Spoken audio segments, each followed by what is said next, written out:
சுவாமி, அசதியாக இருந்தால் சென்று படுத்துக் கொள்ள வேண்டியதுதானே? அசதியெல்லாம் ஒன்றுமில்லை. வெறும் கண்களை மூடிக்கொண்டு ஏதேதோ யோசித்துக் கொண்டிருந்தேன். நான் உறக்கத்தை துளைத்து வெகு நாட்கள் ஆகிவிட்டது. ஏன் சுவாமி, இன்னும் ஏன் விரக்தியாகவே பேசுகிறீர்கள்? இன்னல்களை எல்லாம் தாண்டி சுமூகமான சூழ்நிலை தொடங்கும் இவ்வேளையில் இன்னும் மாதவனை பற்றிய பழைய விஷயங்களே நினைத்துக் கொண்டிருக்கிறீர்களா? மறக்கக்கூடிய விஷயங்களா நடந்திருக்கிறது. மேகவல்லிக்கு பிறகு வெகு நாட்கள் கழித்து பிறந்த குழந்தை என்பதால் அளவுக்கு மீறி செல்லம் கொடுத்து வளர்த்து விட்டோம். அது மிகவும் வேதனையை தந்துவிட்டது. என்ன செய்வது?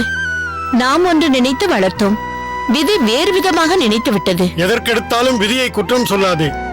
எல்லாம் நம் மதிமயக்கம், கண்மூடித்தனமான பாசம். பிள்ளைதான் நம்மை கடைசி வரை காப்பாற்றுவான் என்ற மிதமிஞ்சிய எதிர்பார்ப்பு.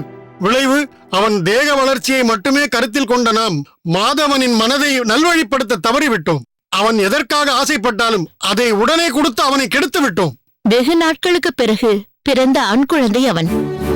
கேட்டதை வாங்கி கொடுப்பதில் எந்த தவறும் இல்லையே சுவாமி. வாங்கி கொடுப்பதில் தவறில்லை. ஒரு பிரயத்தனமும் இன்றி நம் தந்தை நமக்கு வாங்கி கொடுத்திருக்கிறார் என்ற நினைப்பு அவனுக்கு வந்திருக்கிறது. அதுதான் தவறு. அவன் கேட்டதையெல்லாம் அவனுக்கு கொடுப்பதற்கு முன்பு நாம் அதற்காக எவ்வளவு கஷ்டப்பட்டோம் என்பதை அவனுக்கு புரிய வைத்து குடும்ப பொறுப்பை அவனுக்கு நன்றாக உணர்த்திய பிறகு கொடுத்திருக்க வேண்டும். நான் அப்படி செய்தேனா? விளைவு, வேதனையால் மனதில் பெரும் பள்ளம் விழுந்து விட்டது. சரி விடுங்கள், அதையே நினைத்து வருத்தப்பட்டுக் கொண்டிருக்காதீர்கள். ஒரு நேரத்தில் இதையெல்லாம் எண்ணி பார்த்துதான் மேகவல்லி புக்ககம் செல்லும் போது சீதன வெள்ளாட்டி போல் மாதவனை பெண் மாப்பிள்ளையோடு திருக்கோஷ்டிக்கு அனுப்பி வைத்தோம். சிறு சிறு வேலைகளை தன் அக்காவிற்கும் செய்து கொண்டு தனக்கும் ஒரு உத்தியோகத்தை தேடிக்கொண்டு பொறுப்பானவனாக ஆக்கிவிடுவான், அல்லது மாப்பிள்ளை அவனை தன் வழிக்கு கொண்டு வந்து விடுவார் என்ற நினைப்பில் தானே மாதவனை அங்கு அனுப்பி வைத்தோம். எல்லாம் சரிதான். நம் பிள்ளையின் புத்தி கோணலுக்கு யாரை குற்றம் சொல்வது? பெற்றோருக்குத்தானே அப்பழி. எது எப்படியோ சுவாமி, மாதவன் இப்போது எவ்வளவோ மாறிவிட்டான். பல நாள் படிந்த அழுக்கு அடித்து தோய்த்தால்தான் விலகும் என்பது பகவான் சங்கல்பம் போலும். ஆமாம், நீ சொல்வதும் சரியாகத்தான் இருக்கிறது. அதன் பிறகு அவனிடம் எத்தனை மாற்றம்! பொறுமை, கனிவான பேச்சு, குடும்ப பொறுப்பு. அதன் வெளிப்பாடாக தன் அக்காவுக்கும் அத்திம்பேருக்கும் வஸ்திரங்கள் எல்லாம் வாங்கி கொடுத்திருக்கிறான். இதையெல்லாம் பார்க்கும் பொழுது என் மனதிற்கு மிகவும் ஆறுதலாக இருக்கிறது. ஆனால் ஒன்று, இதையெல்லாம் ஸ்லாகித்து மாதவன் பக்கத்தில் இருக்கும் பொழுது புகழ்ந்து பேசிவிடாதே. புரிந்ததா? அம்மா,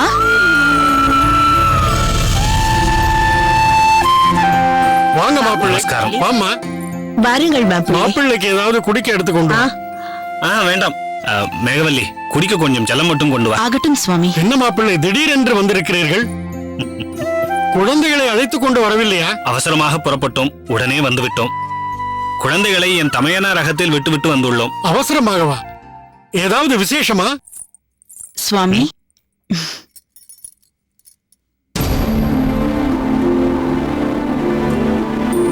போதும், விசேஷம்தான்.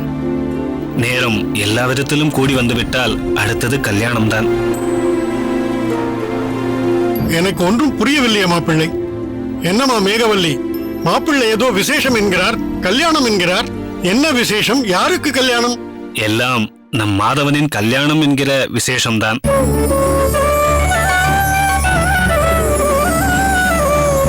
ஒரு வரன் வந்துள்ளது, அது விஷயமாகத்தான் உடனே புறப்பட்டு வந்தோம். என்ன மாப்பிள்ளை, நிஜமாகத்தான் சொல்கிறீர்களா? நீங்கள் சொல்வதை கேட்டால் மனதிற்கு மிகவும் சந்தோஷமாக இருக்கிறது. பெண் உங்கள் ஊரா மாப்பிள்ளை? மாப்பிள்ளை, யார் மூலமாக வந்த வரன் இது? சொன்னால் மேலும் ஆச்சரியப்பட்டு போவீர்கள். அடியேனின் ஆச்சாரியார் யமுனாச்சாரியார் சுவாமிகள் அனுகிரகித்து காட்டிய வரன் இது. அவரே நம் மாதவனுக்காக பார்க்க சொன்ன வரன் இது. மாப்பிள்ளை, எனக்கு சந்தோஷத்தில் ஹிருதயம் படபடவென்று அடித்துக் கொண்டிருக்கிறது. கொஞ்சம் புரியும்படி சொல்லுங்கள். அப்பா, பெண்ணகத்து மனுஷால் எல்லாம் எங்கள் ஊருக்கு அருகில்தான். அரியக்குடி பெண் மகாலட்சுமி மாதிரி இருப்பாளாம், குணவதி. மேகவல்லி சொன்னபடி ஒரு விதத்தில் மகாலட்சுமி தான், உருவத்திலும் குணத்திலும். ஆனால் தயங்காமல் சொல்லுங்கள் மாப்பிள்ளை. செல்வத்தோடு வர இயலாது. என்ன புரியவில்லையா? ஏழ்மையான குடும்பம் என்று சொல்ல வந்தேன். ஆனால் குணத்தில் ஏழ்மை இல்லை. அது போதுமே. குணபூர்த்தி இருந்தால் அனைத்து செல்வங்களும் தேடி வந்து விடுமே. இந்த வரன் உங்கள் மூலமாகவோ அல்லது ஆச்சாரியார் மூலமாகவோ எப்படி வந்திருந்தாலும் சரி, நீங்கள் பார்த்து உத்தரவாதம் கொடுத்த பிறகு எனக்கென்று தனியாக அபிப்பிராயம் ஒன்றும் இல்லை. மனப்பூர்வமான சம்மதம். சந்தோஷம். மேகவல்லி, உன் அம்மா ஒன்றும் சொல்ல காணோமே. அதைத்தான் இவர் சொல்லிவிட்டாரே. எனக்கும் சம்மதம்தான். சீக்கிரமாகவே இந்த வரனை பார்த்து மேற்கொண்டு ஆக வேண்டியதை பேசிவிடலாமே. பேசிவிடலாம் தான். ஆனால் அதற்கு முன்பு மாதவனிடமும் பேச வேண்டுமே. அவன் அகத்தில் இல்லையா? அவனுடைய விருப்பமும் முக்கியமாயிற்றே. கல்யாணம் அவனுக்குத்தானே. மாதவனின் விருப்பத்தை கேட்க வேண்டாமா? எதற்கு அத்திம்பேர் கேட்க வேண்டும்?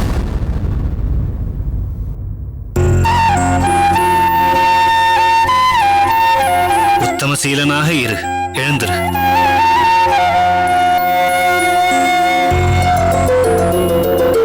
மாதவா, உன் சம்பந்தமாக ஒரு விஷயம், உன் கல்யாண விஷயம். அதற்காகத்தான் அடியேனும் உன் அக்காவும் இங்கு வந்திருக்கிறோம். ஒரு நல்ல வரன், உன் விருப்பத்தை அறிந்து கொண்டு மேற்படி பேசி முடிக்கலாம் என்று இருக்கிறோம். அத்திம்பேர், என் விருப்பத்தை கேட்டு பெற வேண்டும் என்ற அளவிற்கு நான் என்ன பெரிய மனுஷனா? இந்த அர்ப்பனுக்கு நீங்கள் என்ன சொன்னாலும் சம்மதம்தான். அதற்கில்லை மாதவா. முன்பு ஒரு வரன் வந்தது. 2 வேலி நிலம் மாப்பிள்ளைக்கு இருக்க வேண்டும் என்று கூறினார்கள். அடியேனுக்கு அதில் விருப்பம் இல்லை என்று மறுத்துவிட்டேன். அதேபோல் தன்னிச்சையான முடிவை இவ்விஷயத்தில் அடியேன் எடுக்கப் போவதில்லை. வாழப்போகிறவன் நீ. ஒன்றுமில்லாத ஓர் அகத்தில் இருந்து அத்திம்பேர் நமக்கு ஒரு பெண்ணை பார்த்து விட்டாரே என்று நாளை நீ வருத்தப்படக்கூடாது பார். எனவே உன் விருப்பத்தை தெரிந்து கொண்ட பிறகுதான் மற்ற காரியங்கள் எல்லாம். அத்திம்பேர், அடியேன் இன்று நடமாடிக் கொண்டிருக்கிறேன் என்றால் அதற்கு காரணமே தாங்கள்தான். அடியேனுக்கு இனி முகவரி என்று ஒன்று இருந்தால் அதுவும் தாங்கள் போட்ட பிச்சைதான். முழுவதுமாக தங்களிடம் சரணடைந்து விட்டேன். இதை செய்யடா என்று கண்ணால் ஒரு ஜாடை காட்டுங்கள். யோசிக்காமல் அதை செய்ய சித்தமாக இருக்கிறேன். இனி என் விருப்பம் என்று ஒன்றும் இல்லை. உங்கள் அனைவரின் விருப்பமே என்னுடைய விருப்பம். மாதவா, வந்திருக்கும் வரன் ஒரு ஏழ்மை குடும்பம்தான். ஆனால் வறுமையிலும் செம்மையான வரன். எங்கள் அனைவருக்கும் சம்மதம்தான். அப்படியானால் அடியேனுக்கும் சம்மதம்தான் அத்திம்பேர்.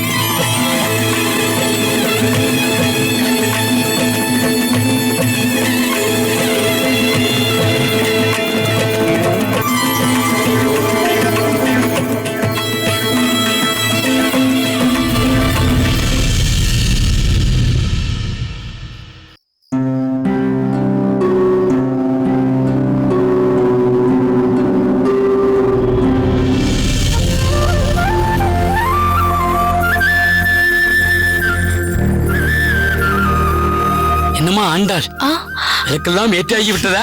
ஆயிற்று சுவாமி.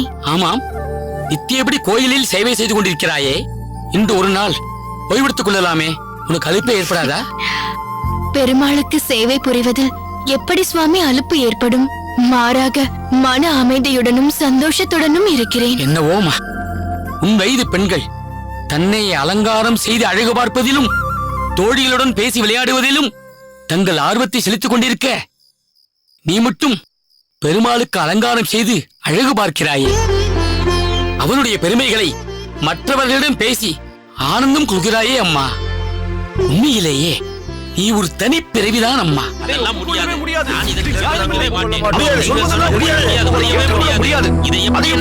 நிறுத்துங்கள்.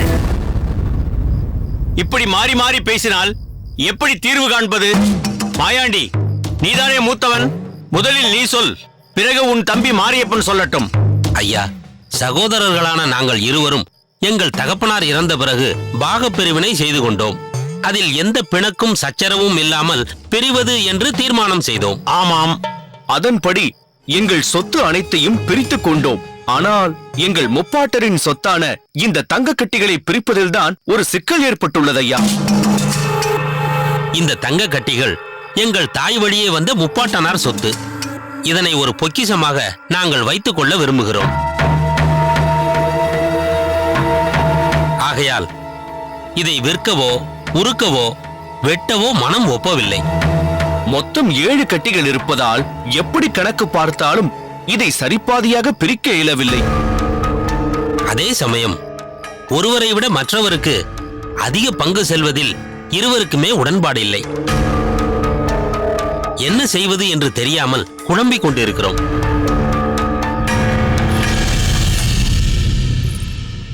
நமஸ்காரம். நமஸ்காரம். நமஸ்காரம். நமஸ்காரம். என்ன கோயில் வளாகத்தில் ஏன் இந்த கூட்டம்? ஏதாவது பிரச்சனையா? ஒரு சிறு சிக்கல் எசமான். சிக்கலை தீர்க்கத்தான் கோயிலுக்கு வந்து பெருமாளிடம் முறையிடுகிறோம். நீங்கள் கோயிலுக்குள்ளேயே நின்று கொண்டு சிக்கல் என்று சொன்னால் எப்படி? சரி, சொல்லுங்கள், என்ன சிக்கல்? இவர்கள் இருவரும் சகோதரர்கள்.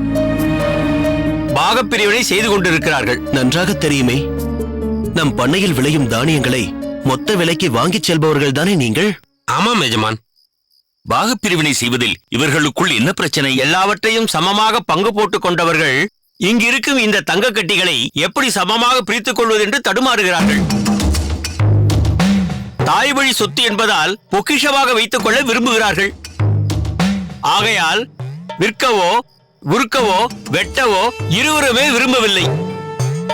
விதவிதமான வடிவில் மொத்தம் 7 கட்டிகள் இருக்கின்றன. 4 சிறு கட்டிகளை 2 பிரிக்கலாம். 2 சற்றே பெரிதான கட்டிகளை ஒன்றாக பிரிக்கலாம். ஆனால் இந்த ஒரு பெரிய கட்டியை எப்படி பிரிப்பது? அதுதான் சிக்கல்.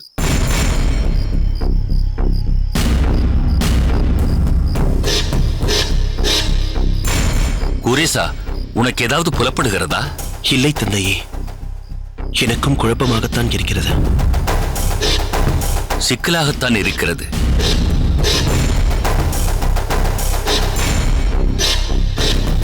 இதில் ஒரு சிக்கலும் இல்லை. சுலபமாக தீர்த்து வைக்கலாம். அப்படியா? அப்படி என்றால் அங்கு சென்று தீர்த்து வைத்து விடேன். இல்லை இல்லை, நான் அங்கு செல்வது அதிக பிரசங்கித்தனமாக இருக்கும். என்னம்மா அப்படி சொல்கிறாய்? தீர்வு கிடைக்கும் என்றால் அது யார் மூலமாக வந்தால் என்ன? அதற்கில்லை. கூட்டத்தில் உள்ள யாராவது இந்த குழப்பத்தை தீர்த்து வைக்க முடியுமா? ஆண்டாளால் தீர்த்து வைக்க முடியும்.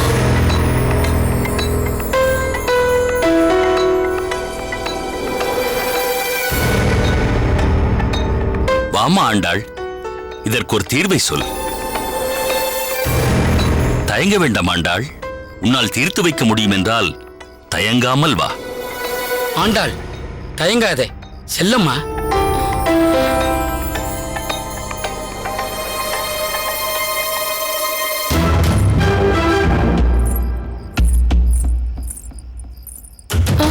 செல்லம்மா, செல்.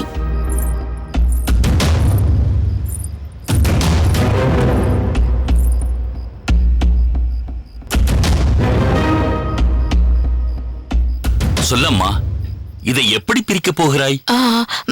எனக்கு ஒரு துலாக்கோல் வேண்டும்.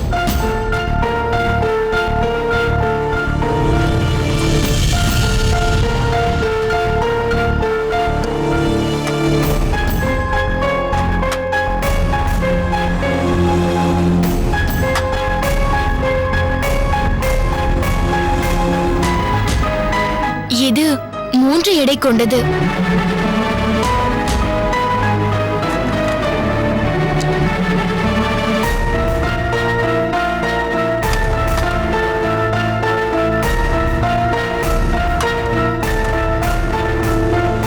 இது 1 எடை கொண்டது. அதாவது இந்த 2 கட்டிகளும் ஒரு எடை கொண்டது.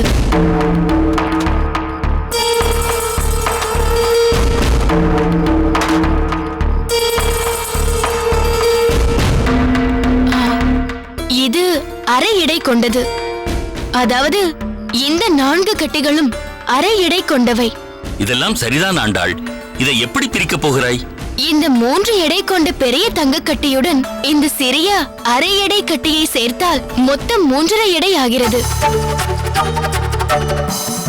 இதோ இந்த 2 சிறியதும் 1 எடை கொண்டது.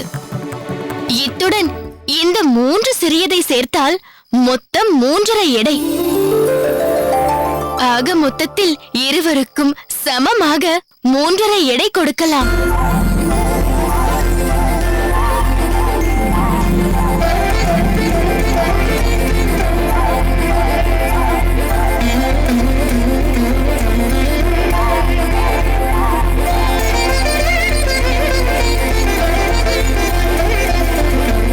அம்மா ஆண்டாள், பாகப்பிரிவினை செய்ததில் சகோதரர்களான எங்களுக்குள் எந்த கருத்து வேறுபாடும் வரவில்லை. இந்த தங்க கட்டிகளை பிரிப்பதில் அது நிகழ்ந்து விடுமோ என்று பயந்தேன். ஆனால் நீ மிகவும் சாதுரியமாக தங்க கட்டிகளை பிரித்து எங்கள் சகோதர உறவை காப்பாற்றிவிட்டாய். அம்மா ஆண்டாள், பெரியவர்களாகிய நாங்களே திக்குமுக்காடி போன போது சிறியவளாகிய நீ எப்படி தீர்வு காணப் போகிறாய் என்று நினைத்தேன். ஆனால் நீ புத்தி சாதுரியத்திற்கு வயது ஒரு பொருட்டல்ல என்பதை நிரூபித்து விட்டாய். உன் அறிவுத்திறனை கண்டு நான் வியப்படைகிறேன் அம்மா. அப்படியெல்லாம் சொல்லாதீர்கள். பெரியவர்கள் என்றும் பெரியவர்களே. ஏதோ எனக்கு தோன்றியதை செய்தேன், அவ்வளவுதான். இதனால் இவர்களுக்கு ஒரு தீர்வு கிட்டியதில் எனக்கும் மகிழ்ச்சிதான். சன்னதியில் எனக்கு சேவை இருக்கிறது, நான் வருகிறேன். சரி அம்மா, சென்று வா.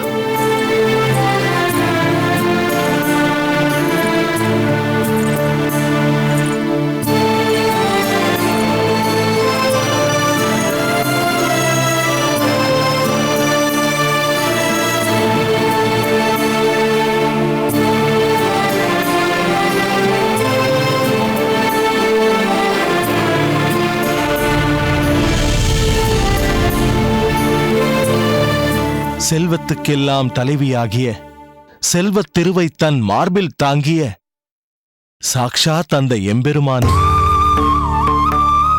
எல்லா உண்மைகளையும் சொல்ல முன்வந்தால் அவனுக்கு மன்னிப்பு தருவேன்.